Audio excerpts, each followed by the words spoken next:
Assalamualaikum warahmatullahi wabarakatuh. Cara mengingat kematian yang diajarkan Imam Ghazali.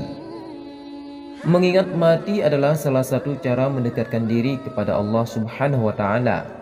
Melakukannya membuat kita sadar suatu ketika manusia akan mati juga. Seperti firman Allah yang artinya tiap-tiap yang berjiwa akan merasakan mati, dan sesungguhnya pada hari kiamat sajalah disempurnakan pahalamu. Barang siapa dijauhkan dari neraka dan dimasukkan ke dalam surga, maka sungguh ia telah beruntung. Kehidupan dunia itu tidak lain hanyalah kesenangan yang memperdayakan. Quran Surat Ali Imran ayat 185. Nah, bagaimana cara kita mengingat kematian seperti yang diajarkan Imam Ghazali? Imam Ghazali mengatakan mati adalah sesuatu yang menakutkan dan mengerikan. Dahsyatnya kejadian dan besarnya bencana adalah kematian. Kebanyakan manusia lalai dan lengah terhadap mati karena mereka tidak mentafakurinya. Andai kata mengingat mati pun, kata Imam Ghazali, mereka tidak melakukannya dengan sepenuh hati. Oleh karena itu, ingat mati tidak memberikan pengaruh dan akibat yang berarti bagi mereka. Cara mengingat mati yang benar adalah membebaskan hati dari semua pikiran lainnya dan hanya ingat mati saja yang mendominasi pikiran dan hati, kata Imam Ghazali. Untuk itu, kata Imam Ghazali, hendaklah kita menjadi seperti orang yang tengah berada dalam perjalanan laut atau padang Sahara yang keras dan penuh bahaya.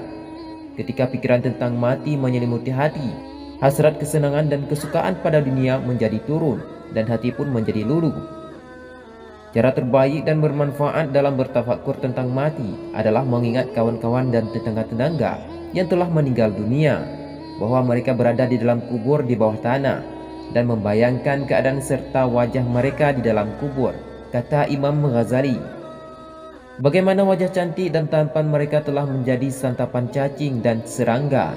Istri dan anak mereka menjadi yatim dan terpuruk dalam kemiskinan. Hari-hari mereka berlalu dengan penderitaan. Kekayaan mereka telah lenyap. Kenanglah masing-masing orang demi orang.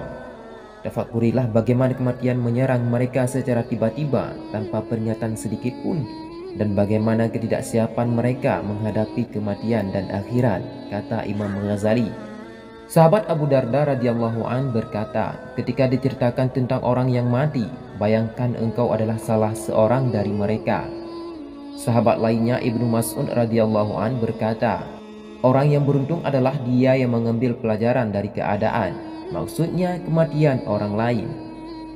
Khalifah Umar bin Abdul Aziz berkata, apakah tidak kau lihat bahwa dirimu mempersiapkan perbekalan untuk orang yang pergi kepada Allah setiap pagi atau petang, dan kau kubur ia di bawah tanah, sementara ia meninggalkan sahabat-sahabat dan kerabat-kerabatnya, serta meninggalkan harta dan miliknya selama-lamanya.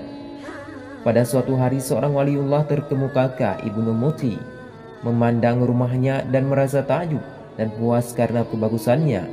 Namun setelah itu ia menangis dan berkata, demi Allah, seandainya tidak ada kematian, maka akan puaslah hatiku memandangmu. Seandainya tempat yang akan kutinggali setelah mati tidak sempit, maka mataku akan sejuk melihat dunia ini. Setelah itu ia mulai menangis seperti anak kecil. Beginilah cara mengingat kematian yang diajarkan Imam Ghazali. Semoga bermanfaat untuk kita semua. Assalamualaikum warahmatullahi wabarakatuh.